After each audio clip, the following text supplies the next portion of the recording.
Hello class eighth बेटा chapter number 10 quadrilaterals today we are continuing part 4 की इस video में क्वाड्रिलेटरल से related very important terms and question आज हम करने वाले हैं। सो इस वीडियो को आप बहुत अच्छे तरीके से देखिएगा, हर एक क्वेश्चन को स्टेप बाय स्टेप समझ लीजिएगा, हर एक टर्म्स को अच्छी तरह समझने के बाद आप उसको लर्न भी कीजिएगा। तो चलिए जल्दी से स्टार्ट करते हैं आज के क्वेश्चन। तो चलिए स्टूडेंट, सबसे पहले हमारा आज का टॉपिक है properties of rectangle, square and rhombus. तो यहाँ पर हम रेक्टेंगल, स्क्वायर और रोम्बस की प्रॉपर्टीज़ पढ़ेंगे, इनकी साइड्स, एंगल्स, डायगोनल्स, इन सब के बारे में बात करते हैं। चलिए सबसे पहले टॉपिक है हमारा रेक्टेंगल। रेक्टेंगल के बारे में बात करते हैं। रेक्टेंगल क्या होता है? आप ये जो शेप देख रहे हैं ये रेक्टेंगल की शेप है। All angles of rectangle are right angle, इसमें सभी एंगल राइट एंगल होते हैं यानी 90 डिग्री के होते हैं। और दूसरा है diagonals of rectangle are equal, जो डायगोनल्स होते हैं रेक्टेंगल के वो इक्वल होते हैं। तो आपको एक बात तो मालूम है कि अपोजिट साइड्स इक्वल होती हैं। दूसरा ये पता लग गया आपको कि ईच एंगल आपका 90 होता है और डायगोनल्स इक्वल होते हैं। ठीक है, तो ये हमने पढ़ लिया है, इसको आप बहुत अच्छी तरह से समझ लीजिएगा क्योंकि इन चीज़ों का यूज़ हम करने वाले हैं क्वेश्चन करने में। चलिए नेक्स्ट पेज पे चलते हैं। कुछ तो सेकंड टर्म्स है स्टूडेंट्स हमारी रोम्बस। रोम्बस के बारे में यहाँ पढ़ लेते हैं। तो रोम्बस की फर्स्ट प्रॉपर्टी है the diagonals of rhombus bisect each other at right angles. तो जो रोम्बस है इसके डायगोनल्स एक दूसरे को राइट एंगल पर बाइसेक्ट करते हैं, यानी ईच पार्ट में डिवाइड भी करेंगे और 90 डिग्री का एंगल भी बनाएंगे एक दूसरे से। और दूसरा है diagonals of rhombus bisect the interior angle, और ये भी है कि जो इंटीरियर एंगल्स होते हैं वो बाइसेक्ट हो जाते हैं इन डायगोनल के द्वारा। यानी जैसे मान लीजिए मैं आपको इस फिगर में दिखा दूं कि अगर आपका एक डायगोनल बी डी है, दिस वन, ये बी डी आपका एक डायगोनल है, तो ये इस पूरे बी एंगल को डिवाइड करेगा टू पार्ट में इक्वल इक्वल। तो ये जो एंगल 7 ऑलरेडी दिखाया हमने, तो एंगल 7 जो है एंगल 8 के इक्वल हो जाएगा। इसी तरह यहाँ 6 5 दे रखे हैं तो एंगल 6 और एंगल 5 इक्वल हो जाएंगे।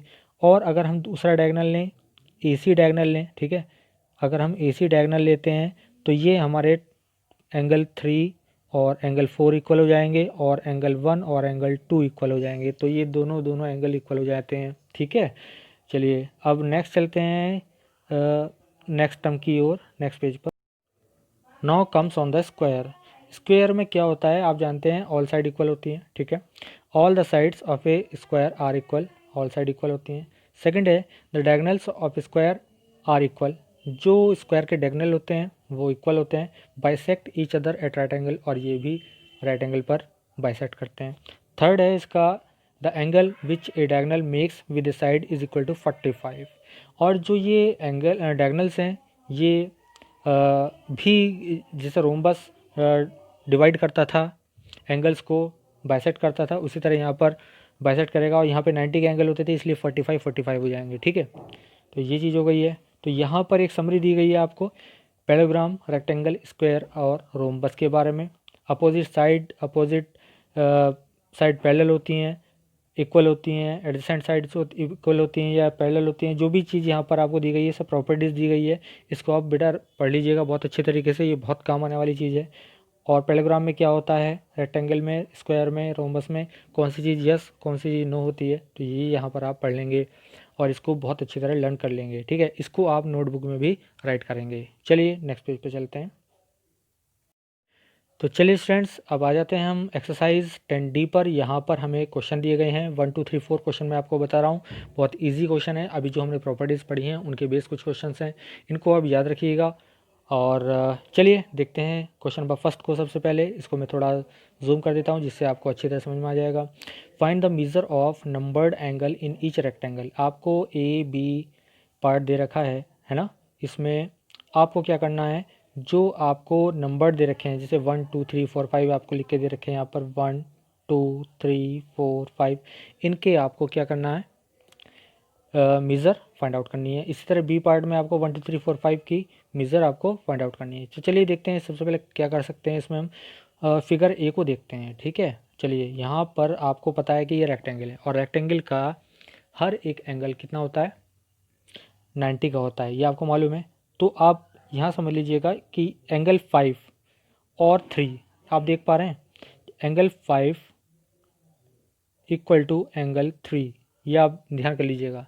एंगल 5 इक्वल टू एंगल 3, दोनों एंगल कितने हो जाएंगे, 90 के हो जाएंगे। अपोजिट एंगल हैं, नंबर एक बात तो ये है, और दूसरी बात ये है कि हर एक एंगल 90 होता है, तो ये दोनों एंगल 90 हो जाएंगे। इस बात का आप ध्यान रखेंगे, ठीक है। कॉर्नर वाले एंगल 90 हो गए। अब बात करते हैं हम, जब 5 और 3 निकल गया, अब इसके बाद बात करते हैं इस एंगल की, जहाँ मैं मार्क करके दिखा रहा हूँ। देखो आपको बेटा, यहाँ पर इस एंगल को फाइंड करना है 4 को, तो 4 में 58 ऐड कर देंगे तो पूरा 90 होना चाहिए, ठीक है। तो 4 angle 4 plus 58 is equal to 90। तो आपके पास एंगल 4 की वैल्यू हो जाएगी 90 माइनस 58, तो कितना हो जाएगा, 10 माइनस 8 2 हो जाएंगे। यहाँ पर 8 माइनस 5 थी, 32 डिग्री हो जाएगा। तो एंगल 4 कितना आ गया आपके पास, 32 आ गया। क्लियर हो गया। अब बहुत सिंपल सी बात है कि जब अपोजिट साइड पैरेलल होती हैं तो एक जो ट्रांसवर्सल होती है उसके द्वारा जो अल्टरनेट एंगल बनते हैं वो इक्वल होते हैं। तो एंगल 1 कितना हो जाएगा, 4 के इक्वल। एंगल 1 इक्वल टू एंगल 4, तो 4 एंगल हमारे पास आ चुका है ऑलरेडी 32, 1 भी पता लग गया हमें, ठीक है। और 2 58 के इक्वल हो जाएगा।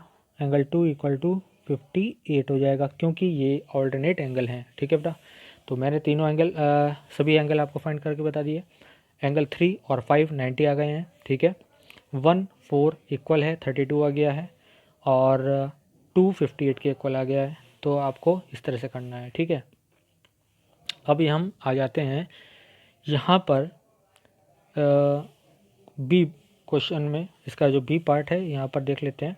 यहाँ पर हमें 1 2 3 4 5 दे रखे हैं, ठीक है। तो एंगल 1 जो है, देखिए एंगल 1 क्या है, एंगल 1 आपको जो पूरा का पूरा दे रखा है, यहाँ पर ये एंगल दे रखा है, तो ये एंगल 1 कितना हो जाएगा, 90 का हो जाएगा। क्लियर हो गया, ठीक है।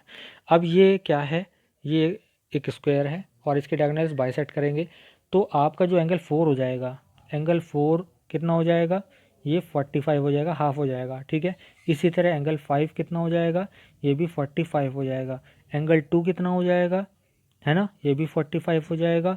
और एंगल 3 कितना हो जाएगा, ये भी 45 हो जाएगा, ठीक है। तो ये आपके पास बन जाएगा, ठीक है। ये आंसर हो गया आपका। क्वेश्चन नंबर 2 में देखते हैं जरा। In rectangle P Q R S S R 20 दे रखा है, यहाँ पर देख लेते हैं इस फिगर को। एस आर 20 है, मैं इसके ऊपर राइट कर देता हूँ, 20 है, ठीक है। पी आर 35 है, पी आर कहाँ पर है, ये जो डायगोनल है, पी आर 35 है, ठीक है। 35 का मतलब क्या हुआ, यानी जो आपका ये के है इसको 2 पार्ट में डिवाइड करेगा, 35/2 35/2, ठीक है। दोनों 35/2 हो जाएंगे, दोनों हिस्से पी के और के आर। तो आपको क्या फाइंड करना है, पी क्यू फाइंड करना है, पी क्यू, ठीक है। तो पी क्यू फाइंड करना है, तो पी क्यू तो आपके पास एस आर के इक्वल हो जाएगी, P Q is equal to S R, ठीक है। ये हो जाएगा 20। एक आंसर तो ये आ गया, क्योंकि अपोजिट साइड इक्वल होती हैं रेक्टेंगल की, ठीक है। इसको आप वीडियो को पॉज करके इसका वैल्यू राइट कर लीजिएगा। इसको हटा दिया मैंने आपके लिए। एस के फाइंड करना है। देखिए एस के क्या है, जब मैंने आपको बताया कि डायगोनल इक्वल होते हैं, तो पी आर किसके इक्वल होगा, एस क्यू के इक्वल होगा, और ये दोनों ही हाफ हाफ होंगे, ठीक है। किसके, पी के इज इक्वल टू के आर के इक्वल होगा, और ये क्या होंगे, ये हाफ होंगे पी आर के। पी आर का हाफ कर देते हैं, यानी 35/2, ये आपके पास आंसर आ जाता है, ठीक है। ये चीज़ आ गई है, क्वेश्चन नंबर 2 कंप्लीट हो गया। क्वेश्चन नंबर 3 देखते हैं।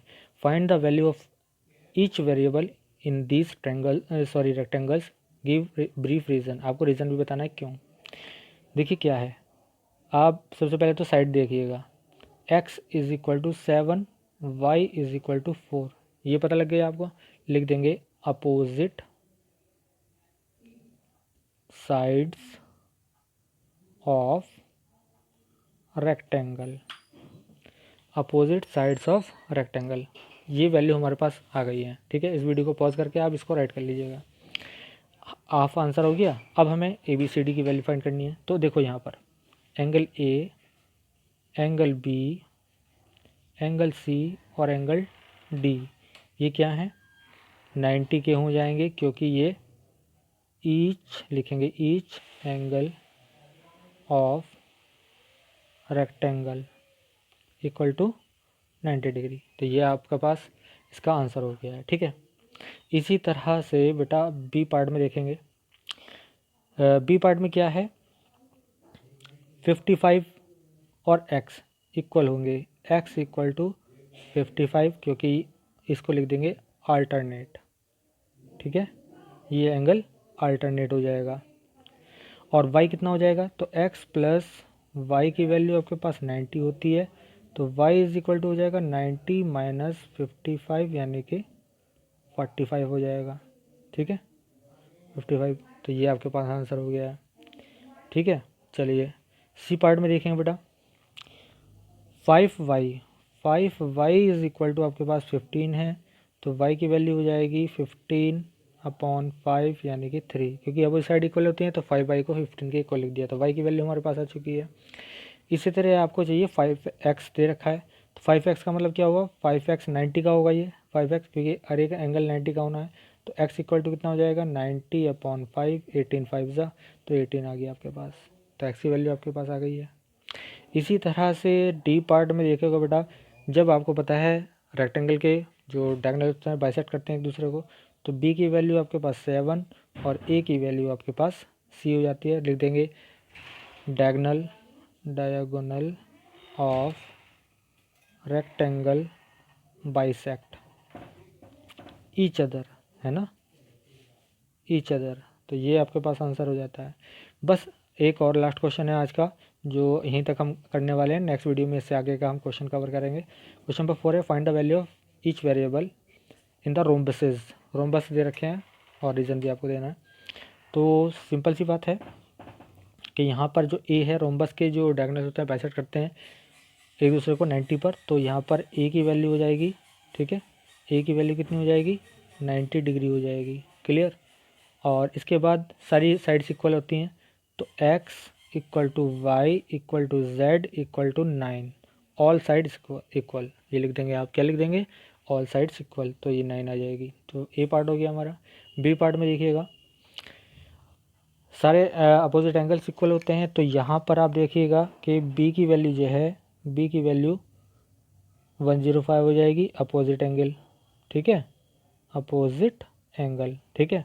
इसके बाद आप देखिएगा ए और सी इक्वल होंगे, ठीक है, और वो क्या होंगे, पहले मैं आपको बता देता हूँ बेटा कि जो एडजेसेंट एंगल होता है उनका सम 180 मैंने आपको ऑलरेडी बताया था। तो यहाँ पर हम बी की वैल्यू जब फाइंड कर चुके हैं, या सी की निकाल लीजिएगा, सी प्लस 105,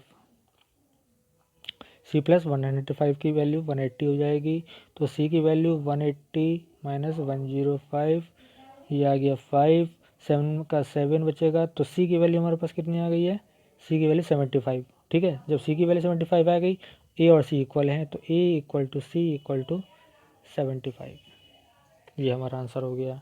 बी पार्ट भी मैंने आपको बता दिया बेटा। सी पार्ट की बात देखिएगा, सी पार्ट में आपके पास क्या है, सिंपल सिंपल डायगोनल दे रखे हैं और ये बाइसेक्ट करते हैं एक दूसरे को, तो y की वैल्यू आपके पास 6 हो जाती है और x की वैल्यू आपके पास 4 हो जाती है, ये आपके पास आंसर हो गया, ठीक है। लिख देंगे डायगोनल बाइसेक्ट ईच अदर। और डी पार्ट में आपके पास क्या है, ये भी रोम्बस है, तो अब क्या है यहाँ पर एक चीज़ देखिएगा, 2a plus adjacent angle equal होते हैं, तो 2a प्लस a, ठीक है, 2a प्लस a की वैल्यू आपके पास 180 हो जाएगी। 2a एडजेसेंट एंगल जो होते हैं उनका सम 180 होता है, तो यहाँ पर 3a इज इक्वल टू आ जाएगा 180, a की वैल्यू हो जाएगी 180 अपॉन 3 यानी कि 60, a की वैल्यू 60 आ गई है, तो आपके पास a पता लग गया। जब a 60 हो गया, a की वैल्यू 60 हो गई, तो 2a कितने हो जाएगा, 2 हो जाएगा 2 इंटू 60, 120 आ गया एंगल आपके पास, है ना। और a की इक्वल, अब हमें c फाइंड करना है, ठीक है। तो जरा c के बारे में देखिएगा, जब ये रोम्बस है तो डायगोनल बाइसेक्ट होंगे, तो a के अपोजिट जो एंगल होगा उसका हाफ होगा, यानी ए का हाफ जो होगा वो c होगा, तो c इक्वल टू ए का हाफ हो जाएगा। ए आया आपके पास 60, 60 अपॉन 2 यानी कि c 30 आ गया है। और b की वैल्यू कितनी हो जाएगी, b की वैल्यू हो जाएगी अपोजिट में 2a के 120 हो जाएगी। तो ये आपके पास हो गया बेटा। तो क्वेश्चन नंबर 1 to 4 मैंने कंप्लीट आपको बता दिए हैं। इन सभी क्वेश्चंस को आप नीट एंड क्लीन अपनी नोटबुक में राइट कर लीजिएगा। कोई प्रॉब्लम हो किसी क्वेश्चन में तो आप हमें व्हाट्सएप ग्रुप पे मैसेज कर दीजिएगा। तो बस आज के लिए इतना ही। Thank you.